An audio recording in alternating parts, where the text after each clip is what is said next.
guys, welcome back to the channel. I hope you're doing very nice and I'm sending a lot of hugs and positivity to all of you. Hi, if you're new, welcome to the channel. I really hope you enjoy the content, and if you do, please do consider subscribing. In today's video, I'm going to be talking about the 15 books that I read in the month of October, which is literally crazy to me because I was sort of in a reading slump till 9th or 10th of October, and then I read the first book after a lot of struggle because I had fallen sick in the beginning of October, and then when I became fine, I read the second book, and then it was just like a sprint from there. I am shocked at myself for reading 15 books this month, but I also know for a fact that I have read only standalones and only very fast-paced, plot-driven books, barely any character-driven books, barely any books that require too much of my attention. So on one hand, it was like an amazing reading month of all of these casual, nice thrillers and fantasies and romances, but on the other hand, I don't feel like I've done a lot of in-depth reading. So like I had a good time, but just not like a life-changing time, if that makes sense. So grab your drink of choice, sit down with me because I am so excited to talk about all of the books that I read in October. Let's go.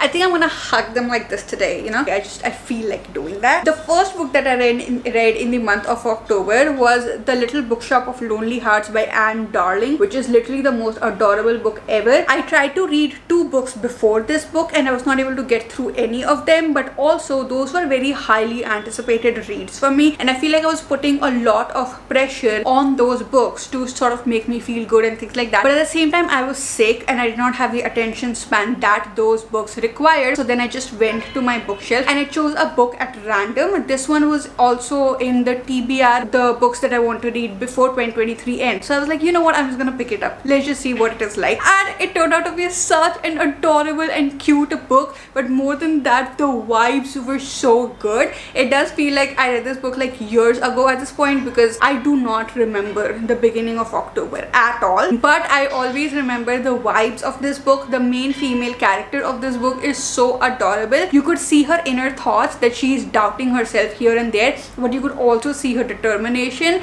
and how she would not take shit from anybody. The main male character in this one was not my favorite. As the book goes forward, yes, he becomes better and better, but especially in the beginning of the book, I just wanted to keep the book because of the main male character, because of how annoying he was and the shit that he said. Like, I did not like it at all, and that sort of ruined the book for me. But the vibes of the book, the main female character, and moving forward, the main male character, even though he was not redeemable for me, but still the main male character, and just like the romance that they have, it was really adorable. It was really nice, and in all, I did enjoy the book. So I gave it a 3.5 stars. Honestly, it's hard to not give like more stars to books that look this pretty and how it made me feel. And so when I finished reading this book, I gave it 4 stars, but then I was like, I don't think that it is a 4 star, you know. I know for a fact that the book overall and the experience that I had was a 3.5 star experience, so I gave it 3.5 stars. It is great for beginners. Obviously the language is very easy. I won't say run and buy this book and read, but if you are looking for a cozy, nice little romance that will literally give you the best vibes, I'm talking about the vibes again and again because it was just so good. The saving of the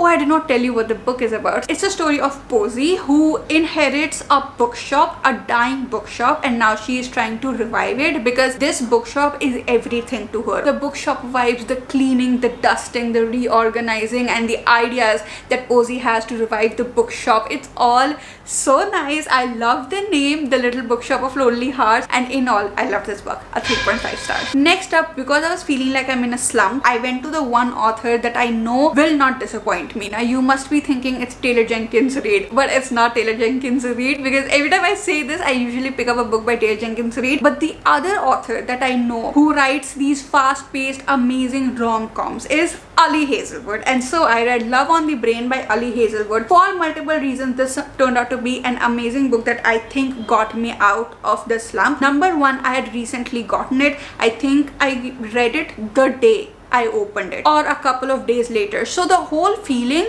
of opening a package and reading a book has always been something that gets me back into reading when I don't feel like reading. I don't know why. I don't know if it is good or not, but it is what it is. So secondly, it is a rom-com. It is a safe bet. But thirdly, it is an Ali Hazelwood rom-com. Ali Hazelwood literally writes like the best men ever, every single guy I have read about Ali Hazelwood, I have never had any complaints from that man. This was the only book that I have not read by her except for the short story collections that she has, which is Loath to Love You. Yes, Ali Hazelwood did not disappoint. I liked this book way more than Love Theoretically. I feel like this one was closer to the Love Hypothesis, and I loved the Love Hypothesis. I don't know why I did not connect that much to Love Theoretically. I did not like the main female character in that a lot, but the Love Hypothesis was super duper adorable, and that is what this book also was like. The main male character B in this book is invited to NASA. God, it's been so long since I've read it, but she gets like a job in NASA to develop something, some sort of an equipment that will help the astronauts. But when she goes over there, the main male character Levi, she bumps into Levi, who is the main male character. But then we also come to know that Levi was actually there with her in grad school, and at that time he had made his feelings very clear through his actions that he does not like her,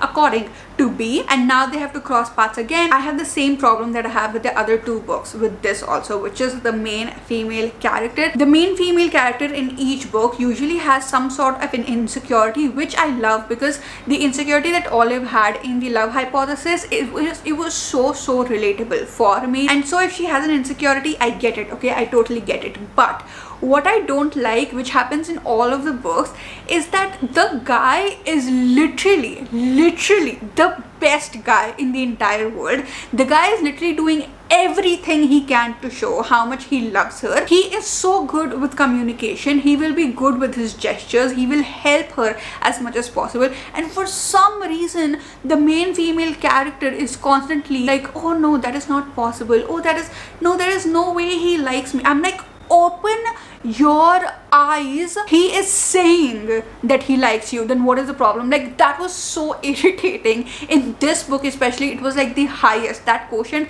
was the highest. Levi literally tells her that he's available. He tells her that he likes her, and she's still not ready to believe it, and I'm just like, stop it. So that was very annoying. But apart from that, this was literally the best book ever. Levi, oh my god, Levi is so good. The number of book boyfriends I have gotten from Ali Hazelwood is top tier, and the story was fast paced. It is great for beginners. It does have spice towards the end, so I would not recommend teenagers to read it. So overall, I gave this book 4 out of 5 stars, and I would say that that one entire star is gone because of the main female character and nothing else. Next up, I read You Made a Fool of Death with Your Beauty by Aweki Emizi. This one I have been wanting to read since so long, but I never got the chance to pick it up. And secondly, it's also in that yearly TBR, the books that I want to finish reading before 2023. So I was like, you know what, let me just pick this up and let me read it. And I will tell you, I think this is one of those books which was a deep, nice experience with beautiful writing, and it was so realistic. It was crazy, because even now when I think about it, it does not seem like words on paper. It does not seem like a fictional world. It feels like something that actually happened. There was a void around me, and I was not exactly sucked into the book, but my mind was shutting off a lot just because of how consumed I was. This is the story of Faye, who has gone through something disastrous, and now she is trying to move on, and so she goes on a holiday. But when she goes over there, some things happen that should not happen, and she has now started to fall for someone that she cannot fall for. So it's forbidden love. There's also a little bit of age gap in here, and I am not the biggest fan of age gap. I do not like that trope. I think it has to be done very, very well for me to like it, and this is that. This is done so well. The writing is so beautiful. It is not cluttered at all. Useless things have not been said in the book. It jumps from point to point, which is important to the book, which is important to the plot. Imagine that there is a big cake, and then you cut a slice and you have the entire slice, so you do get the taste of what the entire cake is like, but also you're not having the whole cake, you're having only one slice of it. And that is what this book felt like, because I got all of the feels, all of the vibes, all of the amazing writing, so many beautiful quotations, but at the same time I got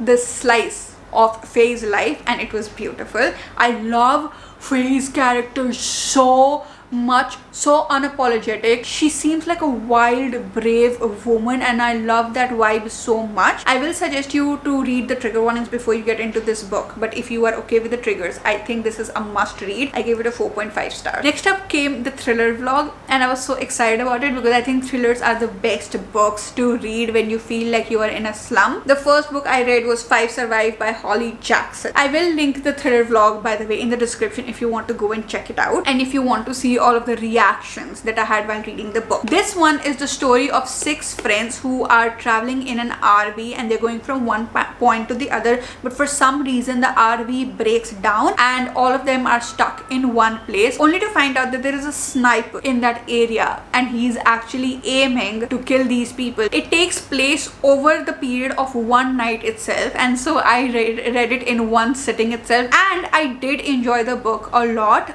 But now that it has been quite some time since I have read this book, I am just realizing that I am a little bit mad at this book. This is a YA thriller, a young adult thriller, so teenagers can also read it. The plot twist was amazing. It was not predictable at all, and it was done very well, but at the same time the characters were not built properly, because of which it just did not give me that gut punching feeling which was highly expected from this book. I loved the pacing of the book, which was great. I loved the story also great, and I loved the main character, which was great, but I hated the fact that the story was not developed enough for me to get that gut punching feeling. And maybe I'm putting too many expectations on the book because Holly Jackson is the author of The Good Girl's Guide to Murder, and I'm sort of comparing it, but I am definitely disappointed. And I won't say that this is one of those books that you have to leave everything and drop everything and go and read. It is definitely an amazing thriller. So if you want a fast-paced YA thriller, then this is a good book. In the end, I have given this book 3.5 stars. A good reading experience, but not anything crazy. Next up, I read You'd Look Better as a Ghost by Joanna Wallace. This is the story of a woman who can see people as ghosts. That is because she sees them as ghosts right before she kills them.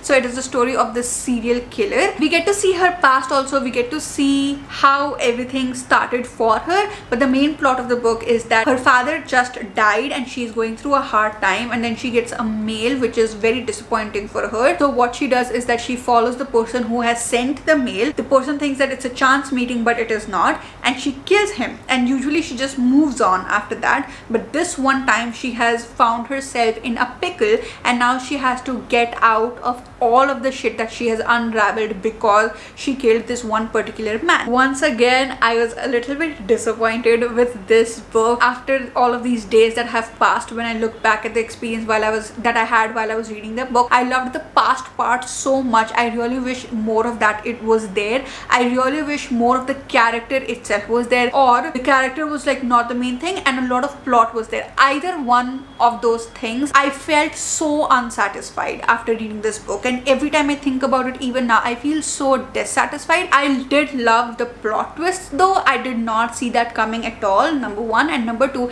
the book was hilarious. It made me laugh so much here and there with its dark comedy, so that was amazing. It is also easy to read. Next up, I read Good Bad Girl by Alice Feeney, who is the author of Rock Paper Scissors. Rock Paper Scissors is one of my most favorite books ever. It is a 5-star read. Oh yeah, I gave this book 3 stars, and so I was so excited to read this one, and I will say this one did not disappoint. Alice Feeney's writing is as awesome as ever. I love it so much. The way I am confused in the whole book, literally the whole book, the way I have trust issues with the characters, trust issues with the story. She gives you something to follow. There is something to follow, but you know that you should not be following it, but you also can't help yourself and follow the line that she is giving you to follow because it's just how it is. And then the plot twist just takes you back, and that is exactly what happened with this book. This one is a story of 4 women whose life is interconnected to each other, and there are multiple mother-daughter relationships involved. And as you read the book, you come to know who the good bad girl is, what is the relationship between all of these characters, how their stories align, and it is amazing. It is beautiful. This book was also for some reason quite poetic. Every single time the part of Edith came up, who is the old woman, she was saying lines that I actually wanted to highlight, and then I was like, it's a thriller book, Anchal. If you're getting your life lessons and you're highlighting quotations of life lessons from a thriller book, there may be a problem with you. And so I just stopped myself and I did not do it. But it was poetically written. I loved each and every character so much. I still did give it a 4-star because this is a personal preference, and because stars are a personal thing for me and I don't do star ratings for you guys, I do it for myself. I decided to give this 4 stars because Rock Paper Scissors was a 5-star because it had a couple involved in it. It had marriage involved in it, and I personally love to read thriller books that revolve around married couples who are having issues within themselves, because it's just so much drama. It's just so exciting, and when things get dark with that, it's just so funny and nice for me to read. This one, it was the relationship between mothers and daughters, and as much as I enjoyed it, I just did not enjoy it as much as Rock Paper Scissors, so I gave it a 4-star. Next up, we have The Housemaid by Frida McFadden, which is a story of Millie, who is the maid. She is sleeping in her car and then she gets hired by this really rich couple to take care of this really big house, and Millie is like, oh my god, this is a lottery. And when she goes into the house, weird things start happening, but she's like, I cannot leave because it's still better than sleeping in my car. So you follow her story and you follow the story. That's it, actually. That's all I will say, because I just don't want to give away more, and I would highly recommend that you don't read the blurb of the book before getting into this book. Just know what I said and just dive into the book, because the blurb gives away way too much. I think if I read the blurb, I would not have the experience that I had. This one was a super fast-paced, super satisfying read in a very twisted manner. So the things that were happening were extremely twisted. It was predictable for me. The ending, not the final ending, but one of the things that happened is just so obvious that it is going to happen. Probably because I've read so many thrillers, probably not, I don't know. Probably if you're a beginner, it won't be predictable for you and you will enjoy it a lot, but for me it was predictable, but I was totally fine with it because I just loved the drama so much in the book, and just the weird things that were happening and the choices that all of the characters were making, and the multiple POVs here and there, and the way the book was divided into parts, and the ending itself was so twisted and so fun to read. This was basically a very fun book to read. And now I have The Housemaid's Secret. There are some things that can be explored more, which I think are going to be explored in The Housemaid's Secret, so I'm so excited to read that one. I gave this 4.5 stars. Took out the 0.5 stars just because I guessed so much of it, but you know, it was an amazing book. And then we have None of This Is True by Lisa Jewell. This is the story of Josie and Alex. They share their birthday, and so Josie sort of tracks down Alex and tells her that they're birthday twins, and she convinces her that her life is very interesting, or something interesting is going to happen. So Alex should take Josie as what do you call it?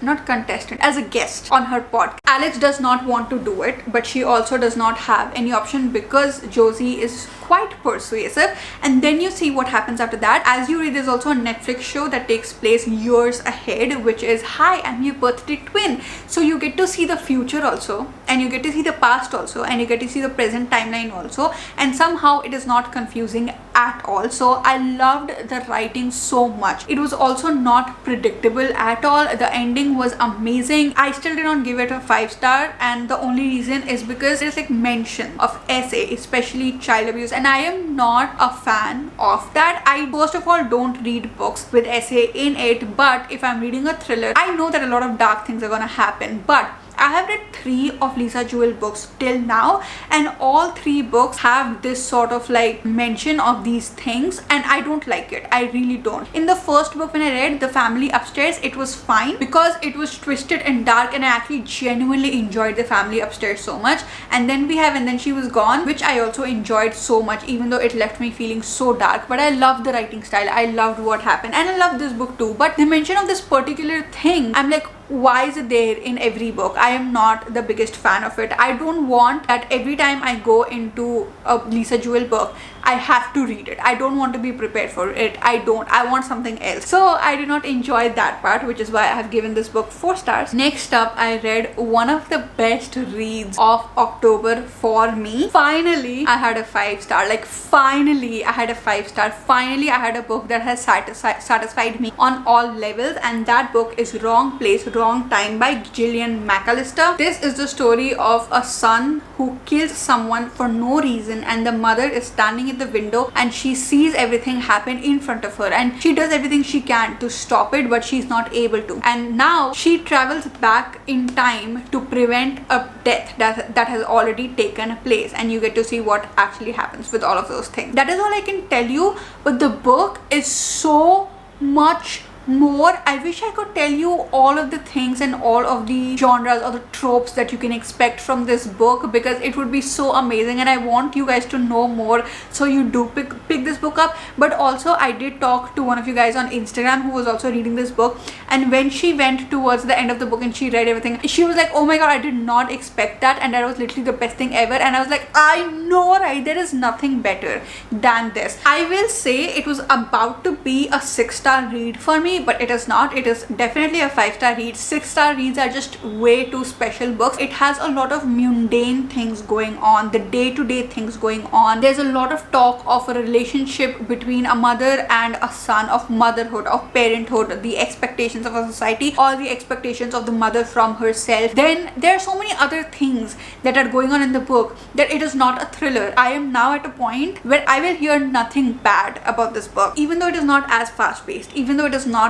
thrilling, even I don't care. I literally don't care. It is one of the best books that I have read in the month of October. The story will stay with me forever. It made me cry. It literally made me cry towards the end. It made me root for the characters. I felt so bad for Jen. Just so many things happened in this one book that it's one of my most favorite books ever, and I just every time I hold it like this, because I want to touch it as much as possible. That's how much I love this book. It's also beginner friendly, even though there's time traveling, and I highly recommend you guys. Then we have Before I Go to Sleep by S.J. Watson, which is a story of a woman who every time she goes to sleep, she loses all of the memories that she has prior to that day because of an accident that took place a few years ago, and we follow the journey of her discovering the memories. I DNF'd this book when I was doing the vlog because the writing style of this book is very old school, obviously, because I think this book released in 2007, so yeah, the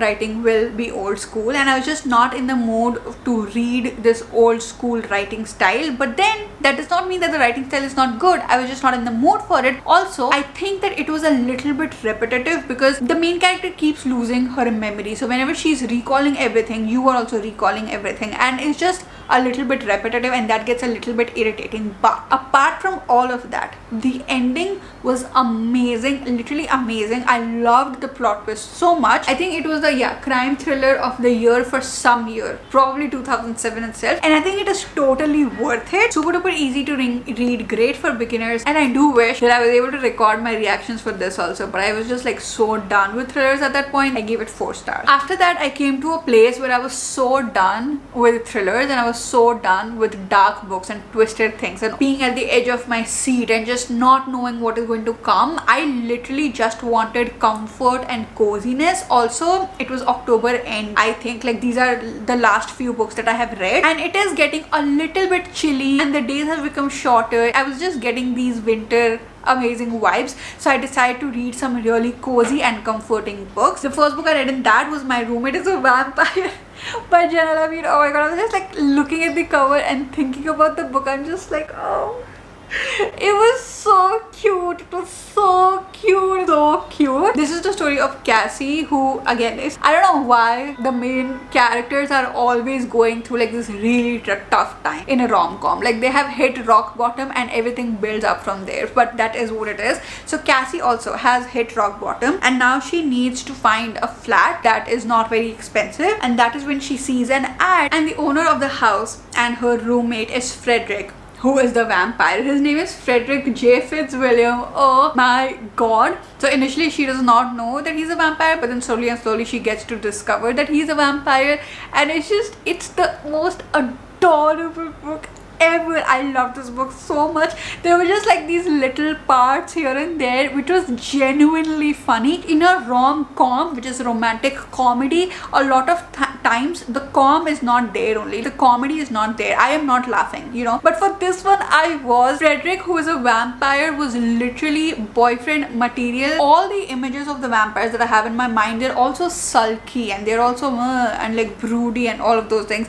But Frederick is literally one of the most adorable vampires ever. I have always liked vampires. I'm always attracted to them, but I never got the validation because they're always doing like wrong things. Frederick here is trying to be the best guy ever, and it is so nice. I will say it is not a life-changing book, and it is not a kind of book where you're like, your mind is blown, or oh my god, I've never read something like that before. But it is definitely a vibe that you will not get from any other book, because I have never gotten these vibes from any other book. It's genuinely romantic, it's genuinely comedic. Some people did not like the ending of the book. I loved it. I loved it so much. Whatever happened in the end, I love this book so much, like literally so much. It's great for beginners, though there are some explicit scenes towards the end, so I won't recommend it to teenagers. I gave it 4 stars. I gave it, like, I want to give it 5 stars, you know. I really want to. I probably will in the future. Next up, I read Legends and Lattes by Travis Baldree, which,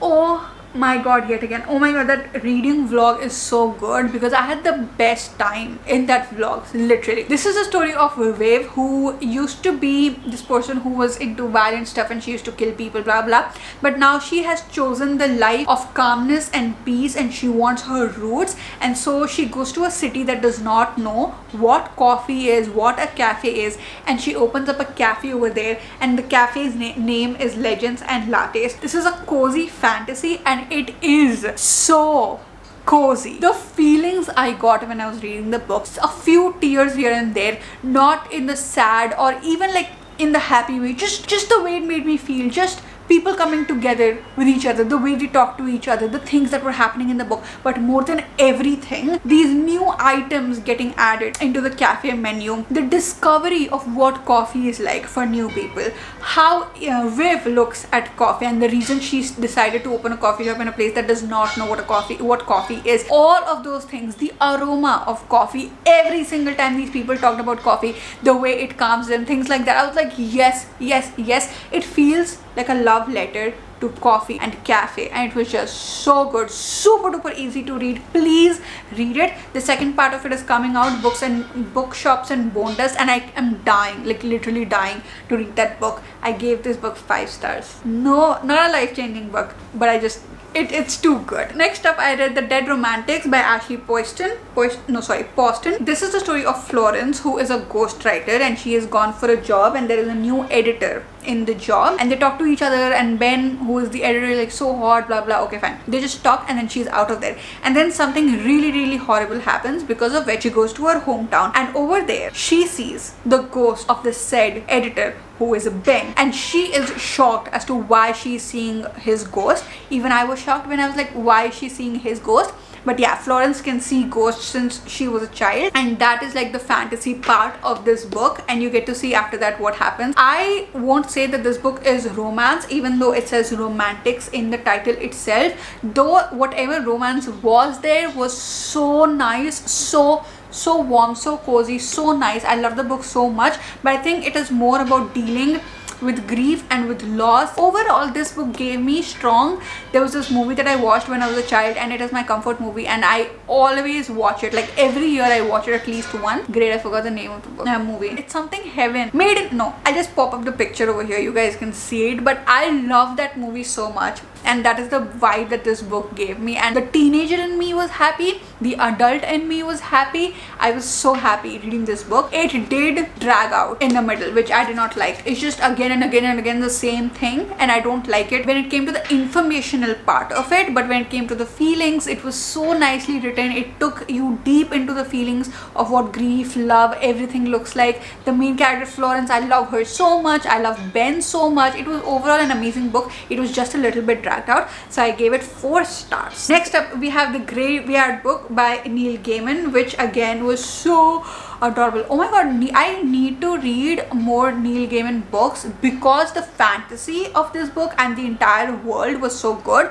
This is a story of a 2-year-old, Nobody Owens, who escapes a tragedy, and then he ends up in a graveyard, and all of the ghosts and the ghouls of that graveyard adopt him and take care of him. It's all of the adventures that this child goes through, and then he grows up and you see what happens, what tragedy he escapes, why the tragedy actually took place, and all of the adventures that nobody goes through. His name is Nobody. This one was so fantastical. I have not read a book from the perspective of a child since so long that when I read this, I was totally sucked into it, and I was like, why have I not read a book from a child's perspective in this long? There are also other perspectives in this book, so it's not only the child's perspective, but seeing things through his eyes, adorable, literally adorable.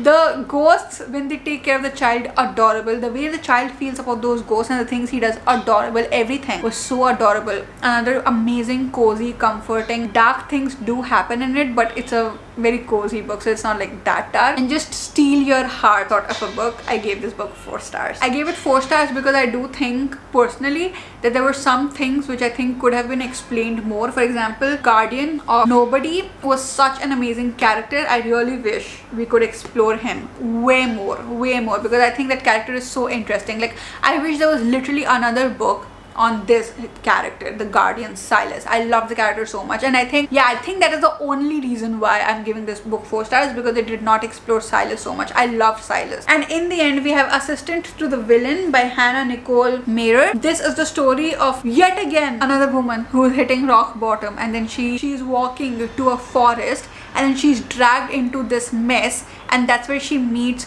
the villain. It's also from dual POV, which I loved so much. You guys know I love dual POV so much. This one was just a very fun read. It was cozy obviously, but more than cozy, it was just very funny, and it was a lot of fun. One of those books that you can just chill with. Oh yeah, the romance is not that much in the book, so don't get into it thinking that it is a romance, because it is not. Also, I came to know later on, it's the first book of a series, which I did not know when I was getting into it, which is just...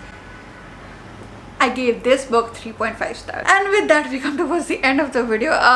This was such an amazing video. I feel like I still have missed some talking points, but I had such an amazing time. In the month of November, I want to read a series. I'm going to read the Avatar series, but in the month of November, I want to read very few books, but like really thick, big, long, deep, very difficultly written sort of books, because I am in that place right now after reading so many standalones and so many fast-paced, easy, very nice books. I want to read something that will wrench my heart, that will make me cry. I want to cry. And with that, we come towards the end of the video. I really hope you guys enjoyed the video. I'll see you guys again very soon. Bye.